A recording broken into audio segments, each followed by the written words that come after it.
Hello साथियों, नमस्कार, जोहार, आदाब, सत श्री अकाल। एग्जाम फाइटर में आप सभी का ग्रैंड वेलकम है, हार्दिक स्वागत है। कल से ही चाह रहा था कि मैं इस पर बात करूं और आज समय मिल गया है। आज हम लोग एनालिसिस करेंगे बिहार में जो असिस्टेंट प्रोफेसर का रिजल्ट आया है। जी हाँ, फिक्स टर्म फैकल्टी जो कि 2532 पदों पर 6 विषयों में विज्ञापन निकला था और आयोग की तरफ से और इसका नियुक्ति प्रक्रिया संपन्न कराना है और इसके लिए रिजल्ट जारी हो गया है। Subject wise, category wise cut off भी जारी हो गया है। इसी रिजल्ट का एनालिसिस करेंगे। कट ऑफ मार्क्स को देखकर आप क्या सोचते हैं, आपके विचारों को भी जानेंगे और क्या लगता है कि यहां पे आरोप लग रहे हैं बहुत सारे बच्चों को। देखिए, मैं किसी का पक्ष में नहीं, ना ही आयोग के विपक्ष में बोल रहा हूं। देखिए, जिसका नहीं होता है ना उसको लगता है सब धांधली हुआ है और जिसका हो गया है ना उसको लगता है बिल्कुल नीट एंड क्लीन बहाली हुआ है कि नहीं? बताइए, यही सच होता है। तो जिनका नहीं हुआ है कल से ही कॉल आ रहे हैं, रात को 10 बजे 11 बजे, अभी दिन में भी बच्चों का कॉल आया, मैसेज आया, सर मेरा वीडियो बना दीजिए। तो मैं पर्सनल किसी का वीडियो नहीं बनाऊंगा कि आपका कोई दिव्यांग कैटेगरी में है तो कोई मैं इस कैटेगरी मेरा कट ऑफ से ज्यादा है, मेरा सिलेक्शन कैसे नहीं हुआ सर, इस पर वीडियो बनाइए। तो देखिए, बहुत सारे कारण हो सकता है आपका रिजेक्ट होने का, बहुत सारे। जरूरी नहीं कि आपका कट ऑफ से ज्यादा मार्क्स आपका आ रहा है, लेकिन हो सकता है फॉर्म भरने में आपने कुछ त्रुटि की हो। ठीक है, हो सकता है आपका किसी सर्टिफिकेट को उसने वैलिड नहीं किया हो। ठीक है, आप अगर कैटेगरी में आते हैं तो कैटेगरी का जो सर्टिफिकेट आपने डाला होगा वो वैलिड नहीं हुआ होगा। आवेदन का जो प्रक्रिया है उसमें आप कहीं गलती किए होंगे, ये भी कारण दे सकता है। इसलिए पूरा वास्तविक कारण जाने, किसी के फेवर में बात करना अच्छा नहीं लगेगा। अभी हम ओवरऑल बात करेंगे जो रिजल्ट जारी हुआ है। ठीक है, जो रिजल्ट जारी हुआ है आपको पता है, जो कट ऑफ आप देखेंगे ना आपका दिमाग हिल जाएगा। कट ऑफ आप देखिए कितना हाई कट ऑफ गया है और ये फिक्स टर्म फैकल्टी की है, कॉन्टेक्चुअल बहाली की है ये। ठीक है, कॉन्टेक्चुअल बहाली का ये कट ऑफ है। अगर परमानेंट होगी तो मैं दावे के साथ कर सकता हूं ये कट ऑफ 5 से 8 नंबर बढ़ जाएगा, है ना। ये इंक्रीज हो जाएगा, 5 से 8 नंबर ये बढ़ना तय है। क्योंकि जो वेल सेटल्ड है कहीं प्राइमरी में ही या अपर प्राइमरी में या सेकेंडरी में, जो टीचर में ही सेटल है और पीएचडी है, नेट है, वो यहाँ पे नहीं आ रहे हैं, वो आवेदन भी नहीं कर रहे हैं। क्योंकि एनओसी लेना था, फिर आपको ज्वाइनिंग करना जरूरी था, कंपलसरी था, नहीं तो आप एफआईआर होता, ये सारी चीजें थी, इसलिए उन्होंने आवेदन डाला ही नहीं। बहुत सारे ऐसे जान पहचान में है जो अदर स्टेट में असिस्टेंट प्रोफेसर हैं, बिहार के हैं, वहां जॉब करें परमानेंट में, लेकिन वो चाहते हैं कि हम बिहार तभी आए जब यहाँ परमानेंट वैकेंसी आए। अगर वो लोग यहाँ आवेदन कर देते ये कट ऑफ कितना हाई जाता सोचिए।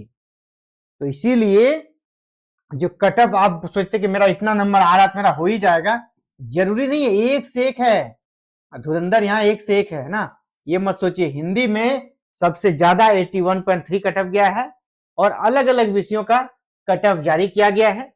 और यहाँ पर आप देखिए जो कट ऑफ है अभी यहाँ पे दिया गया है उसको हम लोग देखेंगे और फिर बात करेंगे क्या सिलेक्शन किस प्रकार से हुआ है। हालांकि कुछ सीटें अभी भी खाली रह गई कैटेगरी में, उनको अभ्यर्थी नहीं मिले। एक एक करके बात कर, सबसे पहले हिंदी में सबसे ज्यादा कट ऑफ गया है, तो हिंदी का कट ऑफ हम लेकर आए आपके सामने। तो हिंदी में देखिए कितना कट ऑफ किस कैटेगरी का गया है और बाद में अपना हम निष्कर्ष देंगे, कंक्लूजन देंगे आखिर इसमें हुआ क्या है और क्यों इतना हाई कट ऑफ गया, इस पर बात करते हैं। ठीक है, तो सबसे पहले देखिए हिंदी में जो यूआर है अनरिजर्व कैटेगरी के, चाहे वो बिहार का हो चाहे अदर स्टेट का हो, उन सब का कट ऑफ गया 81.3। यूआर फीमेल का कट ऑफ गया है 76.5। ईडब्ल्यूएस का कट ऑफ गया 74.1 और ईडब्ल्यूएस फीमेल का कट ऑफ गया 72.5। बीसी का गया है 74.4, बीसी फीमेल का गया है 72.7 और ईबीसी का गया है 68.7, ईबीसी फीमेल का गया है 66.7। इस प्रकार अलग अलग कैटेगरी का आप कट ऑफ देख सकते हैं। सारे का बताना जरूरी, शुरू स्टार्टिंग में जो होता है ना मेन, वो 3-4 वो जरूरी, बाद बाकी कट ऑफ आप देख लीजिए। ये हिंदी का था। हिंदी के बाद जो इसके बाद हम लोग कट ऑफ देखेंगे वो हमारा सब्जेक्ट है इतिहास। इतिहास का भी कट ऑफ कम नहीं है।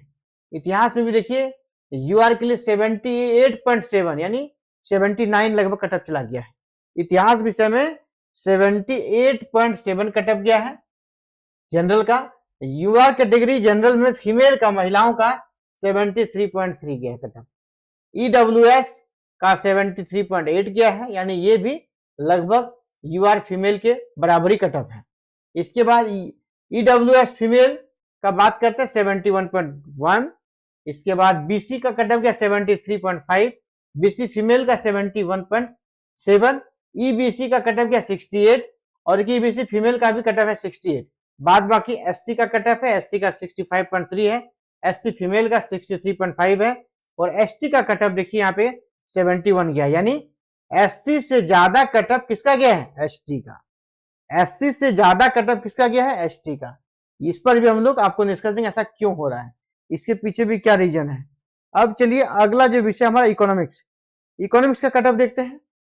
इकोनॉमिक्स का कट ऑफ आप देख लीजिए, ये भी कम नहीं है, ठीक है। उम्मीद जितना था उससे कहीं ज्यादा कट ऑफ गया है, क्योंकि हर एक बच्चा जो भी कॉल कर रहा था 60 और 55 के बीच उनका मार्क्स बन रहा था, ठीक है। अगर उनको इंटरव्यू में 12 में से 10 भी मिल जाता तो भी ये सारे कट ऑफ में वो नहीं आ पा रहा है। आ पा रहा है बताइए?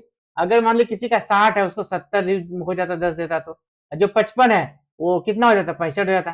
तो परफेक्ट कैटेगरी में नहीं, कहीं वो जगह उसको नहीं मिल रहा। जो कैटेगरी में है उसके लिए ही चांसेस था। यूआर में अदर स्टेट वाले के लिए कोई चांसेस नहीं था, 55-60 वाले के लिए लग रहा था कि 55-60 जिनका है, 60 है, 62 है, उनका हो जाएगा। लेकिन आप देखिए 76, UR female 75, EWS 70.4, EWS female 70.1, यानी कट ऑफ काफी हाई गया है। जितना आप सोचे थे, हम लोग सोचे थे, उससे ज्यादा गया है। अब देखिए यहाँ पर इंग्लिश का कट ऑफ देखिए। इंग्लिश में आप यहाँ पे देखिए, इंग्लिश लिटरेचर पेपर है जहाँ पे 76.5 गया है यूआर का, यूआर फीमेल का 74.7 गया है। यानी आपको इंटरव्यू में अगर 10 नंबर से कम मिल गया, आपके कोई चांसेस नहीं थे सिलेक्शन होने के। 10 नंबर जिनको मिला है, और हमने पहले भी कहा था कि आपका जो मार्क्स है उससे ज्यादा जरूरी है इंटरव्यू में आपको कितना मिलता है। फिर इंटरव्यू का भी पोल खोलेंगे, कुछ चीजें निकली है, कुछ बच्चों के द्वारा जानकारी जो मिली है उसके आधार पर बात करेंगे। फिर EWS का 69.3, EWS फीमेल का 69.3, दोनों का बराबर गया है, ठीक है। इसके बाद BC का 67.9, BC फीमेल का 67.9, दोनों का बराबर है। यहाँ पर भी देखिए दोनों का बराबर है, ठीक है। EBC में फीमेल और मेल दोनों का कट ऑफ बराबर है। तो ये रहा आपके लिए इंग्लिश का कट ऑफ। इंग्लिश के कट ऑफ के बाद आगे बढ़ते हैं पॉलिटिकल साइंस। पॉलिटिकल साइंस में तो और ज्यादा गया है, हिस्ट्री का भी रिकॉर्ड इसने तोड़ दिया है। 79.2 को चला गया कट ऑफ, 79.2 गया है यूआर का कट ऑफ पॉलिटिकल साइंस में। यूआर फीमेल का 75.9, EWS के लिए 73.6, EWS फीमेल के लिए 72.5, इसके बाद BC के लिए 73.5, BC फीमेल के लिए 72.6। यानी इस प्रकार का कट ऑफ कुल मिलाकर काफी हाई है, कोई भी सब्जेक्ट में कट ऑफ कम नहीं है। अगर हम सोशियोलॉजी का भी बात करें तो सोशियोलॉजी जैसा सब्जेक्ट जहां पे कहते हैं कि उसमें भीड़ नहीं होता है, सोशियोलॉजी में कम स्टूडेंट मिलते हैं, यहाँ सोशियोलॉजी का भी कट ऑफ बताइए 78 चला गया है। सोशियोलॉजी जैसे सब्जेक्ट में भी कट ऑफ 78 गया है, यानी कोई भी सब्जेक्ट कट ऑफ में नीचे नहीं है।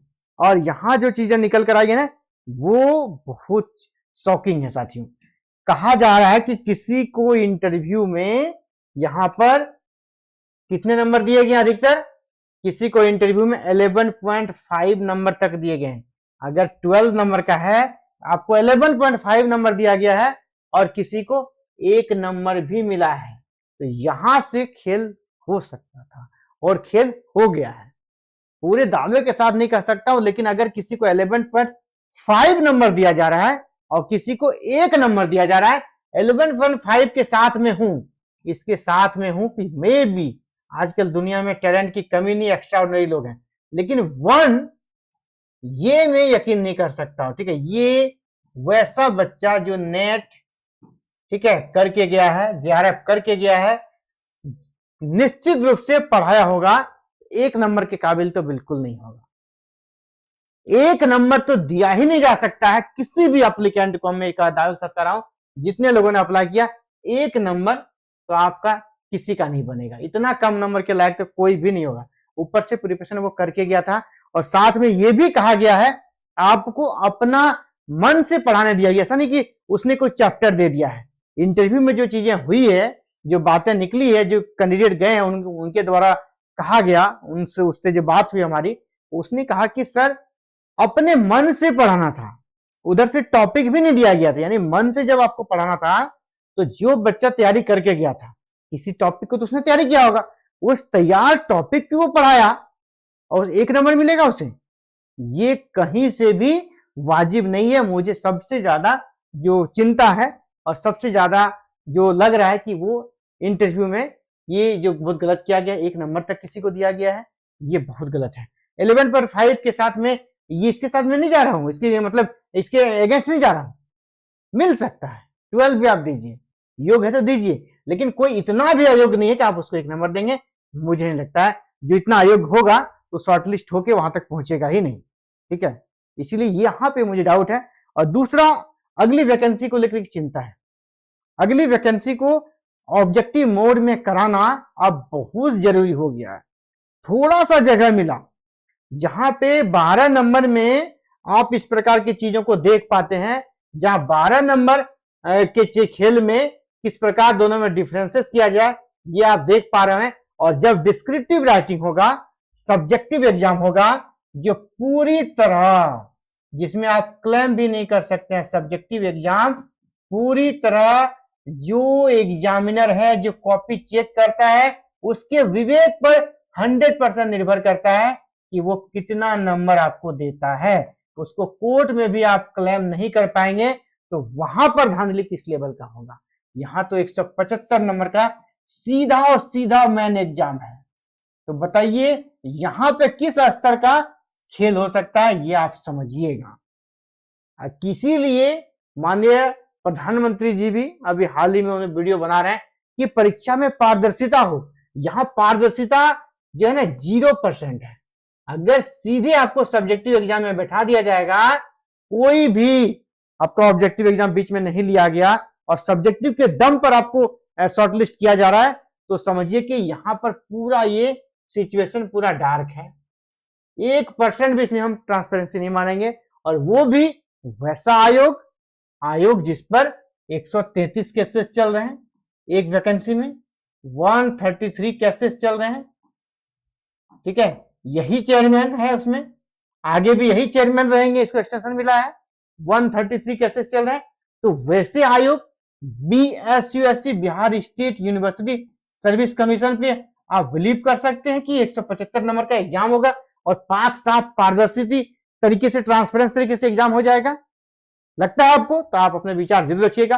और बाद बाकी आज का जो वीडियो है, मैं अपना व्यू बस आपको बस सिचुएशन रखा, व्यू आपको लेना है। पहला क्वेश्चन आपके लिए, क्या ये जो रिजल्ट आया है पूरा ट्रांसपेरेंट तरीके से, पूरा सही रिजल्ट है? आप सहमत हैं? यस कीजिए। सहमत नहीं है तो आप अपने विचार रखिए क्यों सहमत नहीं है। और आपको क्या लगता है कि जो असिस्टेंट प्रोफेसर की परमानेंट वैकेंसी आएगी बिहार में 7000 से ज्यादा पदों के लिए, 175 नंबर का जो एग्जाम रखा गया है, क्या एग्जाम बेस्ड किया गया है, लेकिन अगर ये सब्जेक्टिव रह जाता है तो क्या पारदर्शिता के साथ बहाली हो पाएगी? आपको लगता है? आप उसमें भी अपने विचार रखिए। यानी परमानेंट अपकमिंग वैकेंसी और जो रिजल्ट आया है फिक्स्ड टर्म फैकल्टी का, दोनों के संबंध में कमेंट सेक्शन आपके लिए ओपन है, अपने विचारों को रखिएगा। ये वीडियो आपके लिए है, ये वीडियो आपको समर्पित है, आपके विचारों को जानने के लिए हमने वीडियो बनाया था। इस रिजल्ट के बारे में आप क्या सोचते हैं और अपकमिंग वैकेंसी के सब्जेक्टिव मोड के बारे में आप क्या सोचते हैं, अपने विचार जरूर रखिएगा। और एक आपको गुड न्यूज दे दूं कि परमानेंट असिस्टेंट प्रोफेसर वैकेंसी नियमावली में फिर से संशोधन की बात चल पड़ी है और संशोधन होकर रहेगा और ज्यादा चांसेस है एग्जाम आपका ऑब्जेक्टिव ही होगा। ये आप नोट कर लीजिएगा। अभी देखिए आगे होता क्या है, लेकिन प्रयास हमारा रंग ला रहा है। हम लोग जो आवाज उठा रहे हैं, रंग ला रहा है, उसको और थोड़ा आगे करने का जरूरत है। बाद बाकी आप अगर सब्जेक्टिव से खुश हैं तो आप लिखिए, मैं सब्जेक्टिव एग्जाम से पूरा खुश हूं, मेरा राइटिंग स्किल बहुत अच्छा है, मैं 175 में 160 नंबर ले आऊंगा, इतना कॉन्फिडेंस है, तो लिखिएगा, ठीक है, ताकि आपका स्क्रीनशॉट हम लेकर रखे हैं।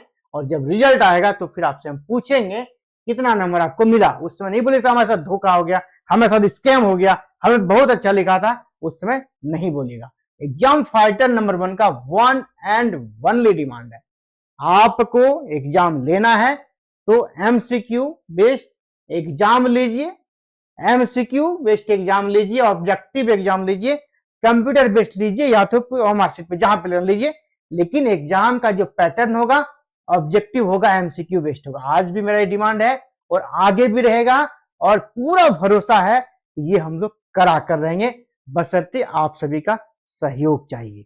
और जो सब्जेक्टिव प्रेमी है, आपका राइटिंग स्किल बहुत अच्छा है, आप यूपीएससी लेवल का लिखते हैं, तो वो भी आप विचारों को रखिएगा। आपका स्क्रीनशॉट लेके जब रिजल्ट आएगा तो आपसे बात किया जाएगा आपको कितना नंबर आया। ठीक है, तो फिलहाल इस वीडियो में इतना ही बात करेंगे साथियों। जल्द मिलते हैं एक नई वीडियो में नई अपडेट के साथ। अपने विचारों को अपने कमेंट के माध्यम से जरूर रखिएगा। आपके विचार हमारे लिए बहुमूल्य हैं, उससे आगे का जो हमारा प्रोसेस होता है जारी रखने में मदद मिलती है। पुनः आप सभी का बहुत बहुत आभार एग्जाम फाइटर नंबर से जुड़ने के लिए। और एक रिक्वेस्ट छोटा सा, आपको अगर 2 सेकंड का समय है तो चैनल को सब्सक्राइब करते निकलिएगा, बेल आइकन को प्रेस करके ऑल बटन को भी क्लिक कर लीजिएगा। पुनः आप सभी का आभार। जय हिंद, जय भारत, जय बिहार।